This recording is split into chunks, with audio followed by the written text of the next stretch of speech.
Hello अस्सलाम वालेकुम, कैसे हो? फिटफाट हो? सीन ये है कि नया सेमेस्टर स्टार्ट हो गया है, विंटर सेमेस्टर जिसे हम कहते हैं, जो कि अक्टूबर में लगता है। अभी स्टार्ट नहीं हुआ लेकिन होने वाला है। अब सीन ये है कि एडमिशन जो अगले सेमेस्टर्स के लिए ना, वो ऑलमोस्ट कुछ के ओपन हो गए हैं, कुछ के भी होने हैं। तो अक्टूबर नवंबर में, सितंबर में स्टार्ट हो जाते हैं जो समर सेमेस्टर्स के हैं। समर सेमेस्टर यहाँ पे लगता है अप्रैल में, तो उसके एडमिशन वगैरह ना पहले से खुल जाते हैं। फिर आप एडमिशन के लिए अप्लाई करते हो, फिर जब एडमिशन आ जाता है फिर आप वीज़ा प्रोसेस करते हो। तो ये सारा प्रोसेस 6 से 7 से 8 महीने आपका ले सकता है। तो इसीलिए बेहतर होता है कि जितना जल्दी कर सकते हो ना आप लोग अप्लाई कर दो, क्योंकि बाद में अगर आपका एडमिशन थोड़ा लेट आता है फिर आपको पता है हमें वीज़ा का बड़ा मसला होता है। फिर कई लोगों बेचारों का ये सीन होता है कि उन्हें एडमिशन मिल चुका होता है लेकिन सिर्फ वीज़ा ना मिलने की वजह से उनकी यूनिवर्सिटी उनका एडमिशन कैंसिल कर देती है, क्योंकि वो यहाँ पे टाइम पे नहीं पहुँच सकते। तो बेहतर यही होता है जितनी जल्दी एडमिशन खुले उतनी जल्दी अप्लाई कर दो, उतनी जल्दी फिर आपको यूनिवर्सिटी जो है एक्सेप्टेंस लेटर भेज देती है, फिर आप वीज़ा प्रोसेस भी जल्दी जल्दी स्टार्ट कर दो। अभी सीन ये है कि काफ़ी लोग अप्लाई कर रहे हैं लेकिन थोड़े बहुत मसले उन्हें आ रहे हैं। एक वीडियो जो मैंने पहले बनाई थी उसमें मैंने बताया था कि पब्लिक प्राइवेट यूनिवर्सिटी का सीन, और एक मैंने एप्लीकेशन अप्लाई करने का सीन बताया था कि एक होता है आप डायरेक्ट एप्लीकेशन यूनिवर्सिटी को भेजते हो, दूसरा होता है आप यूनी असिस्ट को भेजते हो। तो यूनी असिस्ट को भेजने के लिए एक डिफरेंट सीन होता है। आज हम वही सीन डिस्कस करेंगे, क्योंकि यूनी असिस्ट के एप्लीकेशन फॉर्म फिल आउट करने में कुछ लोगों को मसला आ रहा है, कुछ को समझ नहीं आ रही वो रिप्लाई क्यों नहीं कर रहे या क्या सीन है। तो आज सारी कन्फ्यूजन ना आपकी क्लियर करता हूँ मैं। तो सबसे पहले कोई यूनिवर्सिटी अगर आपको कहती है यूनी असिस्ट के थ्रू अप्लाई करो, तो भैया आप खोल लो यूनी असिस्ट की वेबसाइट खोल लो। यहाँ पे आप लिखते हो यूनी असिस्ट, ये आपकी वेबसाइट टाक करके ओपन होगी। अब मैंने पहले यूनिवर्सिटी के थ्रू अप्लाई कर चुका हूँ तो मेरा अकाउंट वगैरह यहाँ पे बना होगा, ठीक है। यूनिवर्सिटी ऐसे ही है कि आप समझ लें एक पोर्टल है जहाँ पे अपने अकाउंट बनाना होता है। तो सबसे पहले आपको जाना पड़ेगा रजिस्ट्रेशन पे। अब आप रजिस्ट्रेशन देते हो, यहाँ पे अपना यूज़र नेम दे दो। गलत इन्फॉर्मेशन डाल के फिल करके दे देता हूँ ताकि हमें पता लग जाए कि यार स्कीम क्या होता है, ठीक है। यूज़र नेम लिख लिया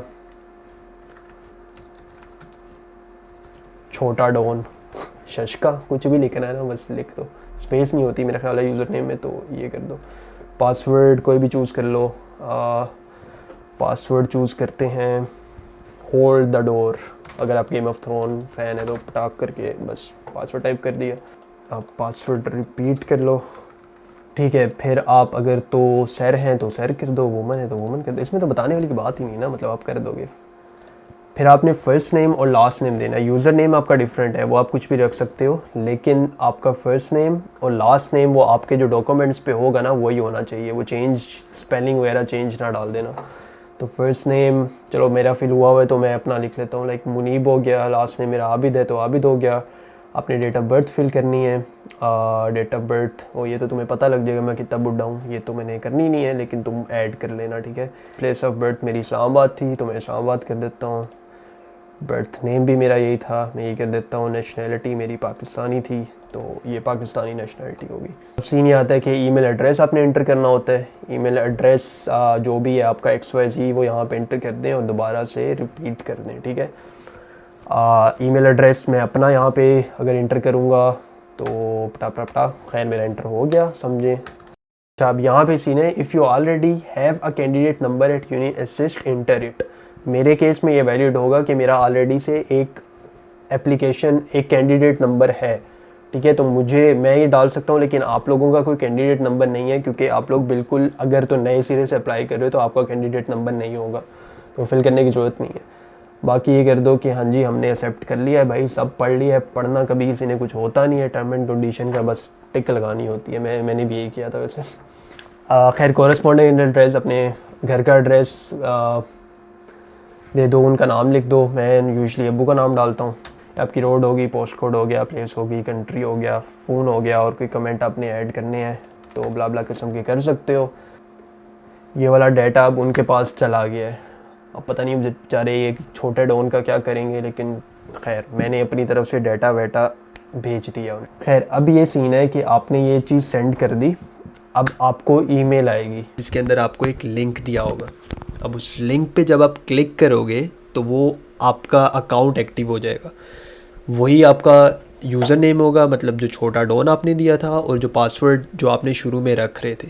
अब वो इस लिंक के थ्रू वो वाली चीज़ आपकी एक्टिवेट हो जाएगी। अब आपको यूनी असिस्ट ने एक एप्लीकेंट नंबर अलॉट कर दिया, तो मतलब ये वाला आपकी एप्लीकेंट नंबर होगा, ये आपका यूज़र नेम होगा, पासवर्ड जो आपने इंटर किया था वो आपको याद होगा। अब सीन स्टार्ट होता है एप्लीकेशंस का। कुछ बेसिक क्वेश्चंस वो आपसे करते हैं, वो आप फिल आउट कर लें यहाँ पे। वो इतने ज़्यादा नहीं होंगे, लेकिन आप कंटिन्यू करके वो जनरल चीज़ें आपसे मांगी होंगी, जिस तरह कंट्री हो गया, आपकी एजुकेशन के हवाले से मांगा होगा कि एफएससी आपने कहाँ से की है, उसके अलावा किसी यूनिवर्सिटी में आप पढ़े हो पहले। ये बहुत सिंपल सी डिटेल होगी, अगर कुछ इनमें से ना समझ आ रही हो तो कमेंट कर देना, लेकिन नॉर्मली बहुत सिंपल किस्म की डिटेल होती है जो सारी उन्होंने दी होती है। अब यूनिवर्सिटी जब मैंने फ़िल आउट किया था, मेरी यूनिवर्सिटी नस्ट थी, तो नस्ट फिल कर दिया था। अब यहाँ पे टाइप ऑफ कोर्स जो मैंने कंप्लीट किया था वो मैंने बैचलर्स की थी, bachelors of science and technology थी, बैचलर्स ऑफ इंजीनियरिंग थी। ये 2 ऑप्शन आते हैं, तो मैंने ये वाला चूज़ कर लिया था। उसके बाद यूनिवर्सिटी भी, अगर तो यूनिवर्सिटी नहीं है ना, मतलब नस्ट का नामो निशान नहीं था। 2 यूनिवर्सिटी थी यहाँ पे एक बोलान यूनिवर्सिटी थी जो मैंने सुनी नहीं थी आज तक, एक डाओ मेडिकल कॉलेज है। खैर इन दोनों का मुझे नहीं पता था। बाकी इंजीनियरिंग यूनिवर्सिटी मेरी नहीं थी, तो वो मैंने अलहदा से फिर यहाँ पे मैनुअली टाइप कर दी थी। सब्जेक्ट मेरे केमिकल इंजीनियरिंग थे। मेरा कोर्स ऑफ पीरियड सितंबर 2011 से शुरू हुआ था। जून 2015 में आपका भाई ग्रेजुएट इंजीनियर बन चुका था नस से, केमिकल इंजीनियर। कितना यार पुरानी बात है, 2015 2019 आ गया, बुढ़े हो रहा हूँ भाई, बुढ़ा हो रहा हूँ। खैर कोर्स सक्सेसफुली कंप्लीट किया था। आगे चले गए, ये वाला सारा पर्सनल डाटा का एक ओवरव्यू या प्रीव्यू वो जनरेट कर देंगे। खैर ये कर देना, कंफर्म और कंटिन्यू जो भी डाटा है अपना गौर से देख लेना, ठीक है। बड़ा इंपॉर्टेंट होता है कि आप अपना डाटा, अपने नाम के स्पेलिंग, अपनी यूनिवर्सिटी के आपका कोर्स, ये चीज़ें सही तरह से फिल आउट करो। खैर ये आपने फिल आउट कर दी, कंफर्म करो और कंटिन्यू करो। ठीक हो गया। ऊपर वो दे देंगे कि आपका पर्सनल डाटा जो है वो हमने सेव कर लिया। अब आपने करना है एक यूनिवर्सिटी, जो यूनिवर्सिटी आपने देखी थी, आपने सर्च किया, जिस तरह मैंने बताया था पिछली वीडियो में कैसे यूनिवर्सिटी सर्च करते हैं। आपने उसके थ्रू, दाद के थ्रू आपने यूनिवर्सिटी एंटर की, सर्च किया। वो यूनिवर्सिटी वाले आपको कहते हैं कि ब्रो आपने तो यूनिवर्सिटी के थ्रू अप्लाई करना है, तो आप फिर यहाँ पे आके वो वाली यूनिवर्सिटी और उसका वो वाला कोर्स ढूंढोगे। सीन ये है कि यहाँ पे कौन सा कोर्स आपने चूज़ करना है। मैं नॉर्मली मास्टर्स की बात करूँगा। यहाँ पे मास्टर्स के लिए अप्लाई किया था, मास्टर का कोर्स चूज़ कर लिया, ठीक है। दूसरा आपके पास चीज़ आ जाती है यूनिवर्सिटी, किस यूनिवर्सिटी में आपने जाना है, अटेंड करनी है, कौन सी यूनिवर्सिटी आपने चूज़ किया है, वही जो आपने दाद से देखी होगी, उसका नाम डाल दो। यहाँ पे नोए होक्सशुले है, वो यूनिवर्सिटी यहाँ पे करवाती है कोर्स। तो एक रैंडम सा कोर्स हम पिक कर रहे हैं, क्योंकि हर बॉय का या हर बंदी का कोर्स डिफरेंट होगा, तो आपने अपने कोर्स के हिसाब से वो वाली यूनिवर्सिटी और वो वाला कोर्स चूज़ करना है। फिर आपने दबाना है स्टार्ट सर्च इंजन। जब आपने स्टार्ट रिसर्च कर दिया तो आपके पास उस यूनिवर्सिटी के कोर्स जो कि आपकी स्पेसिफिकेशन से मैच कर रहे हैं वो वाले खुद ब खुद निकल के आ जाएंगे, ठीक है। मेरा ख्याल है आप सर्च में डाल भी सकते हो, लेकिन अगर पहले देख लेना ये वाली फील्ड्स एंटर करके आ रहे हैं तो ठीक है, वरना वो रिसर्च में वर्ड टू वर्ड डाल देना, होपफुली वैसे आ जाएगा, लेकिन नॉर्मली आ जाने चाहिए जो कोर्सेज रजिस्टर होते हैं यूनिवर्सिटी के अंदर। खैर ये वाले कोर्सेज आ गए। ये करवा रही है international corporate communication and media management, ठीक है। आपने सपोज इस कोर्स में अप्लाई करना है, आप इसे क्लिक कर दोगे कि भाई साहब इसमें अप्लाई करना है। इमेजिन करो ये खुला हुआ था और आप अप्लाई कर चुके हो, ठीक है। अब आपने कोर्स चूज़ कर लिया, यूनिवर्सिटी वगैरह चूज़ कर ली कौन सी है। अब आपको इस तरह का पेज आपका खुल जाएगा कि जहाँ पे आप व्यू भी कर सकते हो और एप्लीकेशन को एडिट भी कर सकते हो। सही हो गया। सबसे पहले आपका आएगा एडिट एप्लीकेशन डाटा, जो आपने एप्लीकेशन डाटा है वो चेंज कर लो अपना। अब आपने गो टू नेक्स्ट स्टेप पे जाना है।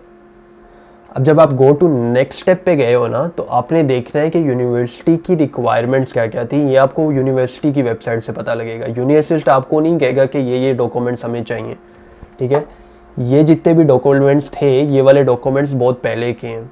ये वाले डॉक्यूमेंट्स, ये वाले जितने आपको डॉक्यूमेंट्स नज़र आ रहे हैं, ये वाले सारे डॉक्यूमेंट्स मैंने खुद अपलोड किए हैं। मतलब ये यूनिवर्सिटी ने मुझे नहीं कहा था कि अपलोड करो, ये उस यूनिवर्सिटी की वेबसाइट पे जो रिक्वायरमेंट्स मेंशन थी उसके हिसाब से यहाँ पे आप लोग डॉक्यूमेंट अपलोड करोगे। अब डॉक्यूमेंट अपलोड करना बड़ा सिंपल है। आप जाएं यहाँ पे कैटेगरी दें कि किस टाइप की एप्लीकेशन फॉर्म है। अगर कुछ यूनिवर्सिटी से आपको एप्लीकेशन फॉर्म मिला है वो आप एप्लीकेशन फॉर्म लिखेंगे, फाइल नेम देंगे, कुछ भी आपने दे दिया कि एप्लीकेशन फॉर्म है इस यूनिवर्सिटी का, ब्ला ब्ला ब्ला। फिर आपने चूज़ करना है फ़ाइल, वहाँ से वो आप कहीं भी ब्राउज़ कर लो अपने पीसी से कि क्या सीन है, वो ब्राउज़ करके आप यहाँ पे, मैं कुछ कर देता हूँ, ऐसे कुछ कर देता हूँ, कुछ भी अपलोड कर दिया, ठीक है। अब मैं कहता हूँ ये फ़ाइल का ये नाम है और ये मैंने फ़ाइल अपलोड कर दी, तो ये वाली फ़ाइल मैं ऑलरेडी अपलोड कर चुका था, तो ये बड़े तेज़ हैं, उन्हें पहले ही पता है कि यार ये वाली चीज़ तो आप अपलोड कर चुके हो, लेकिन आपकी फ़ाइल ये वाली वो कह रहे हैं कि पहले ही ऐड हो चुकी है। तो मेरी ऐड नहीं होगी, लेकिन आप अगर नई फ़ाइल ऐड कर रहे हो तो इसी प्रोसेस या कैटेगरी में जाके चूज़ करना, नाम देना, फ़ाइल देना, और आपकी फ़ाइल इसी तरह यहाँ पे आ जाएगी जहाँ जिस तरह मेरी आई हुई है। कुछ लोगों का ये सवाल आ जाता है कि यार हमने ना कवर लेटर लिखा था, वो एक यूनिवर्सिटी का था, ठीक है, हमने यूनिवर्सिटी के थ्रू वो कवर लेटर एक यूनिवर्सिटी को दे दिया, उस यूनिवर्सिटी के लिए तो वो ठीक था, लेकिन हमने यूनिवर्सिटी के थ्रू ही एक और यूनिवर्सिटी में अप्लाई किया, तो मैंने तो डिफरेंट कवर लेटर लिखना है, तो उसका क्या सीन होगा। उसमें आप ये कर सकते हो कि यहाँ पे क्लिक करो कि यार ख़त्म कर दिया, ठीक है, ये वाला डॉक्यूमेंट आपका उस वाली एप्लीकेशन में फॉरवर्ड नहीं होगा जहाँ आप टिक कैंसिल करते जाते हो।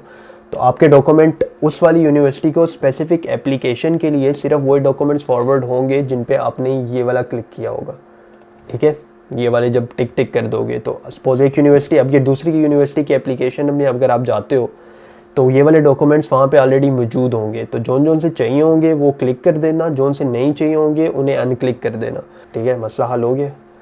चलें आगे, फिर गो टू नेक्स्ट स्टेप करें। अब आप करोगे कि सबमिट कर दो ऑनलाइन एप्लीकेशन, ठीक है, ये वाले सारे स्टेप होंगे, फिर आपने एप्लीकेशन ऑनलाइन सबमिट कर देते हो। प्रिंट एप्लीकेशन फॉर्म, फिर आप प्रिंट एप्लीकेशन फॉर्म जो भी है आपका एप्लीकेशन फॉर्म आपका प्रिंट हो जाएगा, यहाँ से आप प्रिंट कर लोगे कि यार यूनिवर्सिटी के थ्रू हम अप्लाई कर चुके हैं।